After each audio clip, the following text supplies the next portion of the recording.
के लिए बांसुरी स्वराज हैं। मैम, आज आपने नॉमिनेशन किया, आपने प्रायोरिटीज़ क्या रहेगी आपके लिए कहा जाए, क्योंकि यदि आप जीत करके आती हैं तो 5 साल के लिए प्रायोरिटीज़ मेन क्या रहेगी? सबसे पहले तो आपके माध्यम से कृतज्ञता ज्ञापित करना चाहूँगी। आज माननीय मंत्री श्री हरदीप पुरी जी के आशीर्वाद से यशस्वी प्रदेश अध्यक्ष श्री वीरेंद्र सचदेवा जी के सानिध्य में और माननीय ओपी धनखड़ जी के आशीर्वाद से, माननीय अलका गुर्जर जी के आशीर्वाद से और प्रदेश के शीर्ष नेतृत्व के आशीर्वाद से जाकर नामांकन भरा है। जनता जनार्दन की आशीष देखकर मैं आपको कहूँ, मैं अभिभूत हूँ। कार्यकर्ताओं के उल्लास को देखकर मैं बहुत भावुक हूँ और मोदी जी की गारंटी जन जन तक पहुँचाने के लिए संकल्पित हूँ। एक विकसित भारत बनाने के लिए प्रतिबद्ध हूँ। एजेंडा देखिए, क्योंकि ये राष्ट्रीय चुनाव है तो हमेशा राष्ट्रीय मुद्दे होते हैं। खास करके अगर आप विकसित भारत का संकल्प पत्र देखें तो बहुत ही ज़्यादा फ्यूचरिस्टिक अप्रोच लेकर यशस्वी प्रधानमंत्री श्री नरेंद्र मोदी जी भारत को एक विश्व गुरु बनाने की राह पर अग्रसर हैं। भारत आने वाले 5 सालों में hub of manufacturing, hub of innovation, hub of startup बनने वाला है। लेकिन अगर हम दिल्ली की बात करें तो यहाँ पर एक इशू है जो मुझे लगता है कि बहुत ज़्यादा अहम है। माननीय मुख्यमंत्री अरविंद केजरीवाल जी द्वेष की राजनीति करते हैं, जिसके कारण उन्होंने यशस्वी प्रधानमंत्री नरेंद्र मोदी जी द्वारा चलाई हुई कई जन कल्याणकारी योजनाएं दिल्ली में लागू नहीं होने दी। जैसे कि आयुष्मान भारत में आप जानते हैं कि लाभार्थी को 5 लाख रुपए का मुफ्त हेल्थ कवर मिलता है, यानी मुफ्त इलाज आप करवा सकते हैं। लेकिन दिल्ली में अरविंद केजरीवाल जी ने उसको लागू नहीं होने दिया। आने वाले 5 साल में मोदी जी ने ये गारंटी ली कि आयुष्मान भारत में जो लाभार्थी हैं उसका लाभ अब भारत के सभी बुजुर्ग जो 70 बरस से ऊपर के हैं उन सबको भी इस योजना में लिया जाएगा।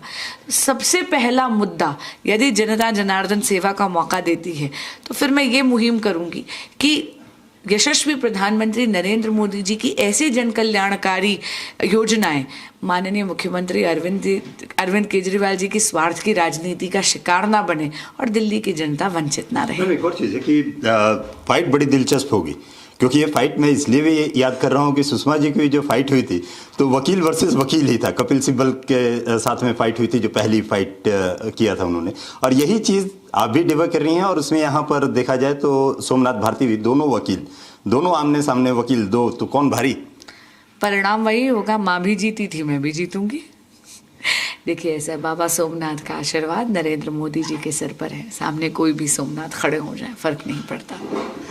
मैम, एक और चीज़ है कि कई सवाल विपक्ष की तरफ से उठाया जा रहा है कि आप लोगों का जो नारा है, नारा भी नहीं, आप तो संकल्प कहती हैं उसे, कि 400 पार जब आप लोग जाएंगी, यदि आ गई तो विपक्ष कह रहा है कि आप लोग आरक्षण को खत्म कर देंगे, संविधान को संशोधन आप लोग कर देंगे और संविधान संशोधन कर देंगे। लेकिन कल प्रधानमंत्री ने एक बात उठाई कि उन्होंने बात कही रैली में कि जो कांग्रेस ने जो कर्नाटक में काम किया है कि ओबीसी आरक्षण में से मुस्लिम्स को यहाँ पर दिया है, उस पर कांग्रेस का ये कहना है कि कहीं ना कहीं प्रधानमंत्री इन बातों को घुमाने की कोशिश कर रहे हैं। सबसे पहले मैं कहूँगी कि विपक्ष भ्रमित करने का प्रयास कर रहा है, ये सरासर झूठ है। संविधान पूरी तरह सुरक्षित है। भारतीय जनता पार्टी आरक्षण में कोई संशोधन नहीं ला रही है, आरक्षण सुरक्षित है। आपने देखा होगा, जब भी संविधान के साथ छेड़खानी करी है तो वो कांग्रेस पार्टी ने करी है। भारतीय जनता पार्टी तो संवैधानिक मूल्यों के साथ इतनी ज़्यादा प्रतिबद्ध है। बाबा भीमराव अंबेडकर साहब का जितना भी सपना है केवल भाजपा ने पूरा करा है। आपको याद होगा, भाजपा ने जब धारा 370 हटाई, वो बाबा साहब का ही, उनके ही मन की बात थी। बाबा साहब कभी नहीं चाहते थे कि धारा 370 है। इसी तरह बाबा साहब चाहते थे कि यूसीसी आए देश में। अगर किसी ने यूसीसी की पहल करी है तो वो भाजपा ने करी उत्तराखंड में, और अब प्रधानमंत्री जी ने संकल्प लिया है कि हम यूसीसी को एक्सप्लोर करेंगे उनके आने वाले कार्यकाल में। ये हमेशा झूठ का सहारा लेती है कांग्रेस और खास करके इंडिया अलायंस। और ये बात बिल्कुल सही है कि जो कर्नाटक में उन्होंने करा, उन्होंने आरक्षण के साथ छेड़खानी कर एक पर्टिकुलर समुदाय को उसी में से आरक्षण देने का प्रयास करा, जबकि आप जानते हैं धर्म के अधिकार के आधार पर आरक्षण देना गैर कानूनी है, असंवैधानिक है। कैमरामैन सौरभ राहुल के साथ राहुल मिश्रा, जी मीडिया, दिल्ली।